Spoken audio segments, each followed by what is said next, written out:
రసాయన ఎరువుల మితిమీరి వాడకంతో భూములు సారాన్ని కోల్పోతున్నాయి. ఫలితంగా ఉత్పత్తుల నాణ్యత క్షీణించి వ్యవసాయం మనుగడను దెబ్బతీసే ప్రమాద ఘంటికలు మోగుతున్నాయి. దీన్ని గుర్తించిన రైతాంగం ఇటీవలి కాలంలో రసాయన ఎరువులకు ప్రత్యామ్నాయంగా జీవన ఎరువుల వాడకాన్ని సాగులో భాగం చేసుకుంటున్నారు. ముఖ్యంగా షాద్నగర్లో ఒక 500 మంది రైతులు సొంతంగా జీవన ఎరువులు, జీవన సంహారాలను తయారు చేసి పంటలకు వాడుతూ సాగులో సత్ఫలితాలు సాధిస్తున్నారు.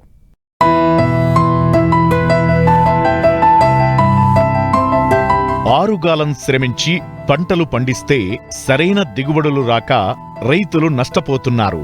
ఈ సమస్యల నుంచి గట్టెక్కడంతో పాటు సాగును లాభాలమయం చేయాలన్న కృతనిశ్చయంతో కృషి జరుగుతోంది.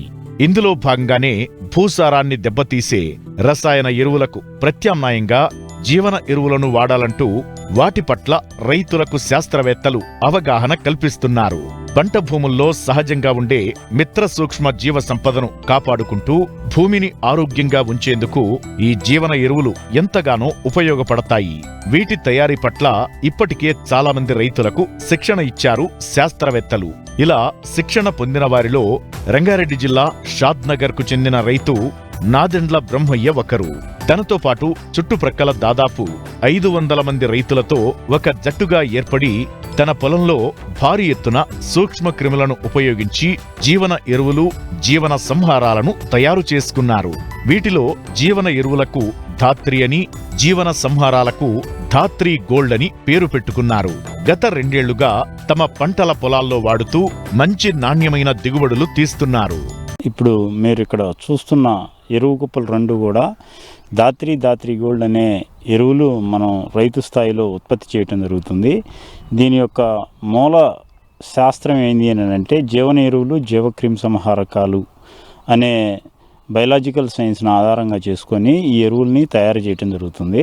ధాత్రి అనే ఎరువులో ఒక 4 రకాల కాంపోనెంట్స్ని ఇంగ్రీడియంట్స్గా వాడి ఈ ఎరువుని తయారు చేయటం జరుగుతుంది. ధాత్రిలో వచ్చేసరికి మన గ్రామాల్లో దొరికే పశువుల పెండ, మేకల పెండ, కోళ్ల పెండ, వరి ఓకని ప్రధాన వస్తువులుగా తీసుకొని వాటిని విడతల వారీగా తీసుకొచ్చి వాటిని ఒక బెడ్ లాగా పోసి దాంట్లో 300 రకాల సూక్ష్మజీవుల్ని నీటి ద్వారా ఆ ఎరువుకి అందించి దాన్ని డీకంపోజ్ చేసి 100 రోజులు ప్రోగ్రామింగ్ చేసి 100 రోజుల తర్వాత వాటిని బ్యాగుల్లో నింపి రైతులకు ఇవ్వటం జరుగుతుంది.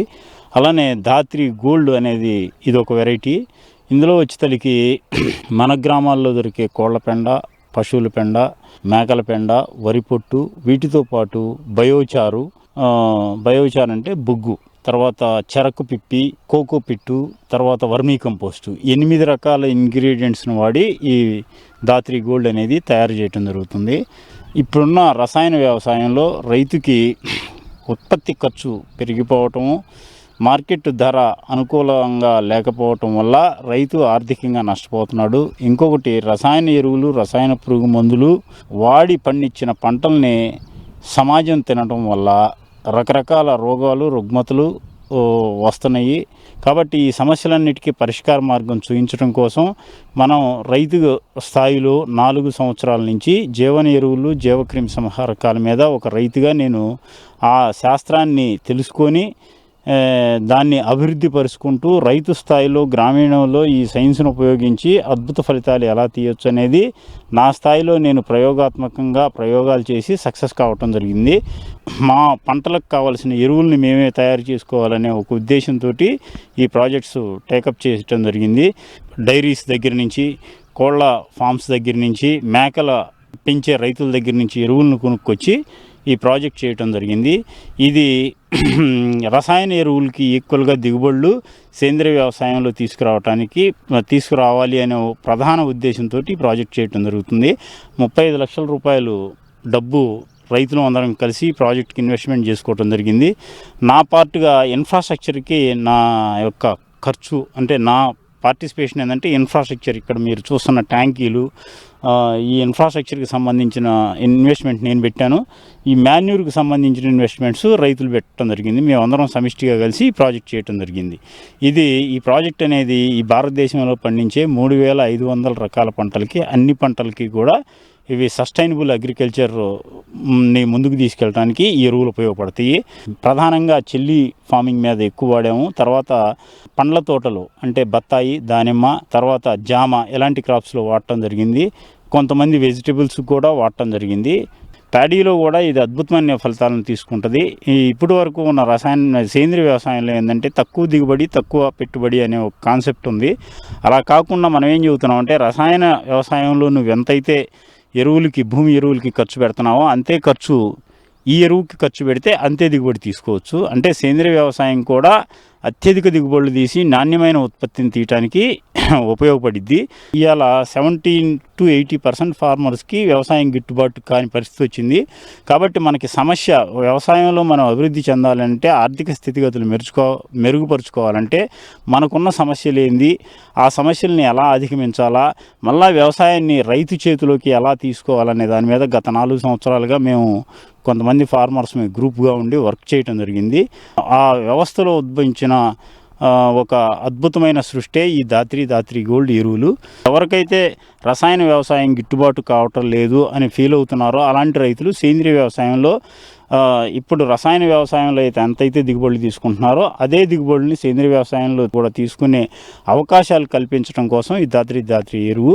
చౌడును కూడా ఈ ఎరువుల ద్వారా విరగొట్టవచ్చు. ఇందులో ఉన్న సూక్ష్మజీవులు చౌడును కూడా విరగొట్టే సూక్ష్మజీవులు ఇందులో ఉంటాయి. ఈవెన్ ఈ ఇసుకలాగా కన్వర్ట్ అయిన నేలను కూడా ఈ ఎరువులు వాడి మళ్ళా సారవంతమైన నేలగా కన్వర్ట్ చేయొచ్చు. ఇంత పెద్ద సైన్సు, ఈ అడ్వాన్స్డ్ సైన్స్ ఇది బయలాజికల్స్లో ఉంది.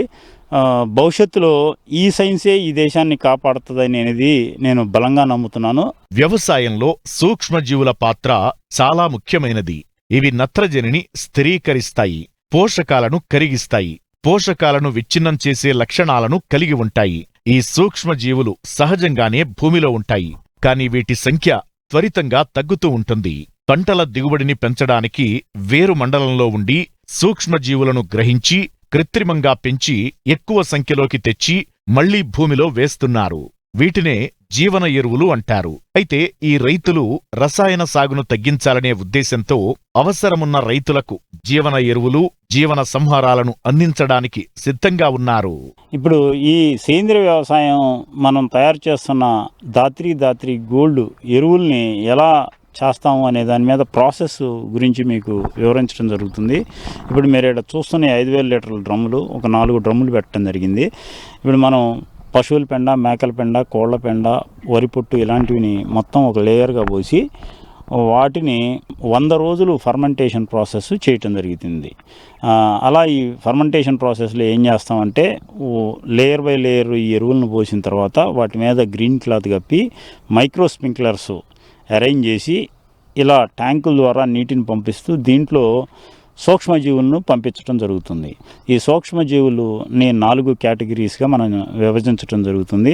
ఈ 100 రోజుల ప్రోగ్రామింగ్లో ఫస్ట్ 30 డేస్, మొదటి 30 రోజులు, 30 నుంచి 40 రోజుల వరకు డీకంపోజింగ్ బ్యాక్టీరియాలని పంపించడం జరుగుతుంది. ప్రతి 10 రోజులకి ఒకసారి ప్రొక్లైన్ తోటి అంటే జేసీబీ తోటి కుప్పను తిప్పడం జరుగుతుంది.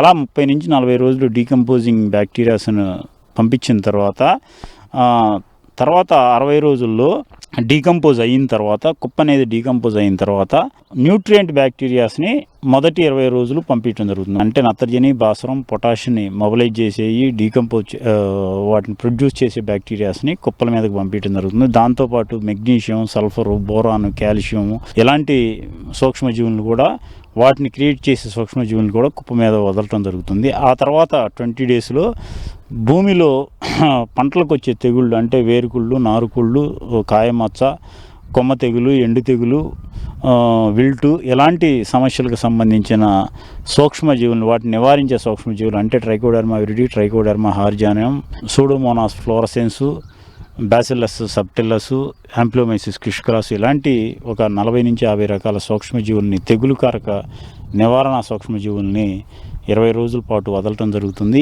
ఈ ప్రతి 10 రోజులకి ఇవి వదులుతున్నప్పటికీ కూడా ప్రతి 10 రోజులకి కుప్పని తిప్పటం జరుగుతుంటుంది. ప్రతి 10 రోజులకి కుప్పని తిప్పుతూ లాస్ట్ 20 డేస్లో పురుగు నివారణ సూక్ష్మజీవులు అంటే బవేరియా బ్యాసియానా, వర్టిసీలియం లకాని, మెట్రైజం, నోమోరియా రైలి ఇలాంటి ఒక 50 నుంచి 70 రకాల సూక్ష్మజీవుల్ని ఈ ఎరువు కుప్పల్లో ఇవ్వటం జరుగుతుంది. ఓవరాల్గా 100 రోజులు కార్యక్రమంలో పంటలకు మనం ఏదైనా ఒక పంటను భూమిలో వేసిన తర్వాత ఈ ఎరువు ఇవ్వటం ద్వారా వేరు వ్యవస్థ ద్వారా ఈ సూక్ష్మజీవులు ఆ పంట యొక్క వేళ్లలోకి పోయి ఆ పంట అధిక దిగుబడిని తీసుకురావటం కోసం, అధిక ఫలసాయాన్ని పొందడం కోసం, పూత బాగా రావటం కోసం, కొమ్మ బాగా సాగటం కోసం, తర్వాత సాయిల్లో మైక్రో ఆర్గానిజమ్స్ని పెంచే సూక్ష్మజీవుల్ని, తర్వాత కర్బన పదార్థాన్ని పెంచే సూక్ష్మజీవుల్ని కూడా ఇవ్వటం జరుగుతుంది.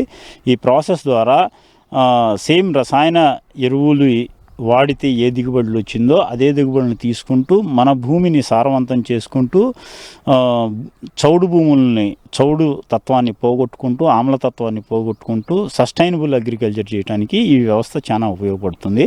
కాబట్టి ఈ రకంగా 100 రోజులు ప్రాసెస్ చేసిన ఎరువుని మనం రాళ్ళు రప్పలు ఇలాంటివి లేకుండా ఫైన్ మెటీరియల్గా చేసి 50 కేజీల బ్యాగుల్లో నింపి రైతులకు ఇవ్వటం జరుగుతుంది.